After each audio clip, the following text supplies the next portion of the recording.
In 1915, Masaburo Makita opened a repair shop in Japan that fixed other people's broken motors. By 1992, that same repair shop controlled more than 50% of the American professional power tool market, and the largest tool companies in the world were scrambling to understand how. In March 1915, a 21-year-old man named Masaburo Makita opened a small workshop in Nagoya, Japan.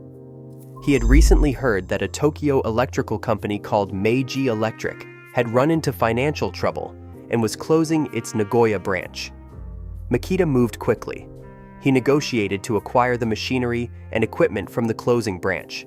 He then asked Meiji Electric to send him one of their workers to help run it. They sent a 17-year-old named Jujiro Goto. 4 people in total: a 21-year-old owner, a 17-year-old worker, 2 others. That was the entire company on the first day. Makita Electric Works did not build tools. It did not manufacture anything. It repaired electric motors. It sold lighting equipment. It fixed transformers. Japan in 1915 was industrializing faster than any nation in Asia, but the infrastructure was fragile. Motors burned out. Transformers failed. Lighting equipment broke down within months of installation. The machines arrived from abroad. When they stopped working, there was almost nobody in Japan who could fix them. Masaburo Makita fixed them. He was good at it. The motors he repaired lasted longer than the ones his competitors touched. The quality of the work became the identity of the business. For 43 years, that was the entire company. Through the 1920s, through the Great Depression, and through the Second World War, Makita Electric Works repaired motors and sold transformers. The company survived the war years by moving its factory from Nagoya to the smaller city of Anjo, 30 kilometers south, in April 1945, to escape American bombing raids. The war ended 4 months later. The factory was still standing. Makita went back to repairing motors for a nation rebuilding itself from rubble. Masaburo Makita ran his repair shop for 4 decades. He never built a product that carried his own name. He never manufactured a tool. He was a repairman. Then, Jujiro Goto changed everything. Goto had been with Makita since 1915. The 17-year-old worker, sent over from a failing Tokyo company, had spent 4 decades inside the business, watching everything. By the late 1950s, he had risen to become president. In January 1958, he made the single most important decision in the company's history. He ordered Makita to manufacture a product, not repair someone else's product. Build its own. The product was a portable electric planer, Model 1000. It was a compact handheld machine that could plane wood surfaces with electric power instead of manual effort. It was the first such tool ever produced in Japan. The decision was not obvious. The company had never manufactured a power tool. It had spent 43 years repairing other people's machines. Building the planer required new engineering, new manufacturing processes, new supply chains, and new customers. It was a complete departure from everything Makita had ever done. But Goto understood something the repair shop had taught him over 4 decades. Makita's engineers knew electric motors better than almost anyone in Japan. They had taken apart thousands of them. They had rebuilt thousands more. They understood windings, bearings, housings, heat dissipation, and torque at a level that came only from decades of hands-on repair work. The repair shop had not been a limitation. It had been a school. 43 years of fixing other people's mistakes had produced engineers who knew exactly how to avoid making those same mistakes themselves. The planer sold. Then came drills. Then grinders. Then circular saws. Then sanders. Each tool built on the motor expertise that 4 decades of repair work had embedded in the company. By November 1959, Makita had transitioned fully to manufacturing power tools. By 1969, just 10 years after entering the manufacturing business, Makita had leapfrogged to the top of the Japanese power tool market. In Japan, the company was number 1. The question was what to do with that. Goto understood before most Japanese industrialists that the domestic market had a ceiling. Japan was rebuilding. The construction boom was real, but it would not last forever. The market that could absorb unlimited tool production was not in Asia, it was in the United States. In 1968 and 1970, Makita ran 2 public stock offerings on the Japanese exchanges. The money raised went into one thing, a war chest for international expansion. In July 1970, Makita established Makita USA Incorporated in New York City. Within 4 years, the company had operations in France, the United Kingdom, Australia, Canada, the Netherlands, and Italy. The late 1970s brought subsidiaries in Germany, Belgium, Brazil, Austria, and Singapore. This was not how Japanese companies typically expanded. Most sent products through distributors and waited to see what happened. Makita planted a flag in each country, a local subsidiary, local staff, and local relationships with the dealers and contractors who actually bought tools. The strategy in the United States was invisible. Makita did not advertise. It did not take out magazine spreads or sponsor trade shows. It sent sales representatives to construction sites and let carpenters try the tools.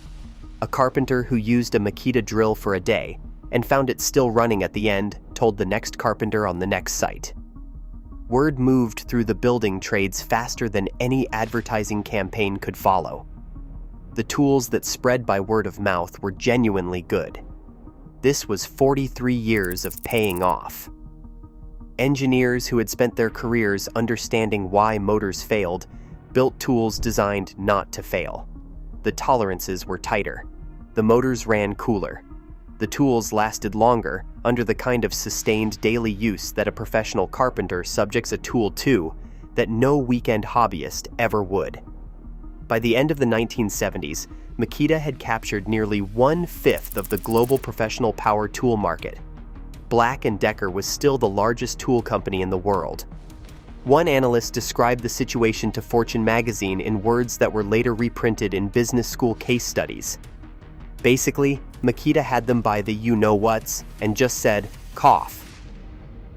Then Makita did something that would later be identified as the single biggest strategic mistake in the company's history. Nothing. By the early 1990s, Makita controlled more than 50% of the $400 million American professional tool market. The teal-colored drills were on every construction site in the country. The name Makita had become, in some parts of the industry, a generic noun for cordless drill, the same way Xerox became a verb for photocopying. The company was dominant in a way that most businesses never achieve, and it stopped moving. Fortune's Patricia Sellers wrote that Makita had become complacent. That was the word, complacent. The company that had built itself on relentless, quiet improvement stopped improving. The product line aged. The innovation pipeline that had produced one first after another throughout the 1970s and the 1980s slowed. Makita was still making excellent tools, but excellent was no longer enough when a competitor arrived with something new. In 1992, Black & Decker relaunched the DeWalt brand, yellow tools and professional positioning.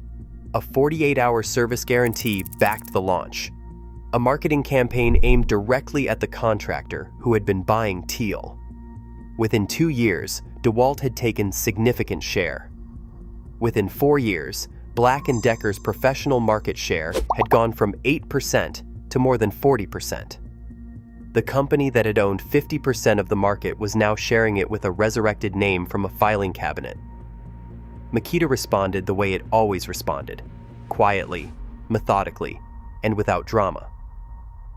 In 1985, Makita had already built a factory in Buford, Georgia. Not just a sales office, a factory. American tools made by an American workforce for American job sites. An anti-dumping suit had been filed against Japanese tool manufacturers. Instead of fighting the tariffs from Tokyo, Makita built inside the border. In 1991, Makita acquired Sachs-Dolmar, the German chainsaw manufacturer founded by Emil Lehr, the man who had built the world's first gasoline-powered chainsaw in 1927. The acquisition was the opposite of what American conglomerates did when they bought tool brands. Makita kept the Hamburg factory. It kept the German engineering teams. It kept the manufacturing standard that had made Dolmar chainsaws respected for 60 years. It did not strip the operation for short-term profit. It bought the company and let it keep being what it had always been. In February 2005, Makita introduced the TD130D, the first lithium-ion battery power tool designed for professional use on construction sites. It was lighter than nickel-cadmium, offered more charge, and had no memory effect. The battery could be recharged at any state of discharge without degrading its total capacity over time. For a professional who charges a battery during every lunch break, this was not a convenience. It was a different category of tool entirely. The platform that followed was called LXT, an 18-volt lithium-ion battery system that, by 2026, powers more than 300 different tools. One battery, one charger, drills and impact drivers and circular saws and grinders and reciprocating saws and sanders and routers and jigsaws and vacuums and radios and fans. An entire ecosystem running on the same cell. And every battery purchased in 2005 still fits every tool released in 2026. Makita has never changed the connector. It has never stranded a customer who invested in the platform by switching to an incompatible system 2 years later. That decision cost engineering flexibility. Newer battery architectures could have delivered marginal improvements. Makita chose the customer's existing investment over the company's freedom to redesign. That choice is not visible in any advertisement.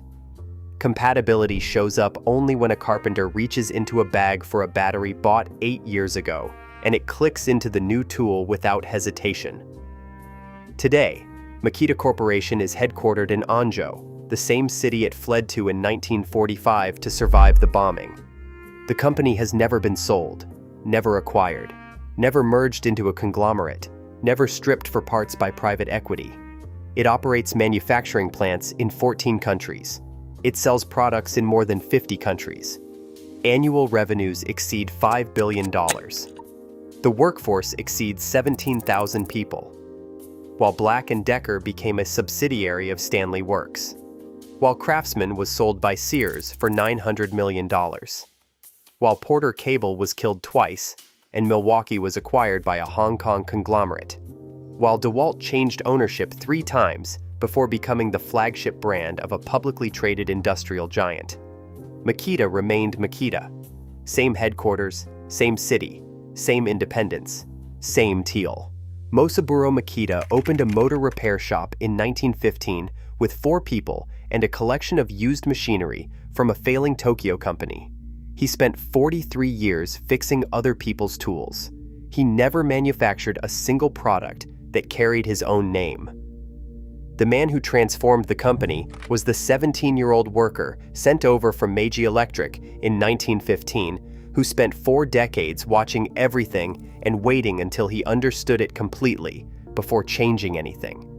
The repair shop nobody took seriously built its motors better than anyone else because it had spent 43 years learning exactly how motors fail. Everything that followed was just the world finding out.